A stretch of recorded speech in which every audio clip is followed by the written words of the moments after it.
At 2:17 in the morning, my inbox lit up with a message. No subject, no words, just a PDF. I clicked, and there it was, divorce papers. 14 years of marriage reduced to sterile paragraphs and empty checkboxes. No warning, no explanation. Just her name beside mine, waiting for signatures. I stared at the screen until the text blurred, my hand trembling as I hovered over her contact. But I didn't call. If silence was her language, I would answer in kind. Not so long ago, I would have taken a bullet for her. In a way, I already had. I juggled 2 jobs while we built our design business from the ground up. She had the charisma that won clients over, while I built the systems that kept everything running. Together, we were unstoppable. I can still see her perched on my desk, barefoot with a glass of wine, reading her proposals as if they were poetry. When we secured that $300,000 deal, she kissed me like I was her salvation. But time wears down even the strongest foundations. By the 12th year, something shifted. The spark was gone. Wine glasses sat unused. Her smile became rare. Her phone, once shared freely, became sacred and locked. Networking dinners replaced the quiet nights we once treasured. I convinced myself it was stress, but I knew better. The truth didn't crash into me. It crept in. One night she left her iPad unlocked, and a message preview appeared. Miss you already. Tonight was unforgettable. The sender, Brandon Keller. Our lead investor. Married, cunning, dangerous. My hands clenched as I read his name, the world tilting beneath me. But I said nothing. I became her shadow, hiding the pain behind silence. When the papers came, I signed. I let her keep the house. I let her think she had broken me. A week later, photos surface online. Her in white again, Brandon at her side, their smiles staged for the world. The captions drip with fairy tale nonsense. Finally, my forever.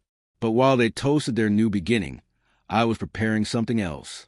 She believed I was cut out, forgotten, but the truth was, I still held the keys to the servers, the emails, the contracts. The business they thought was theirs had been built on my code, my clients, my sweat. I collected everything, logs, screenshots, files. Piece by piece, I shaped it into a weapon. When I filed, it wasn't for her. It was against him.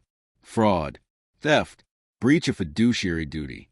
She didn't even realize she had walked away from a company where I remained the majority owner.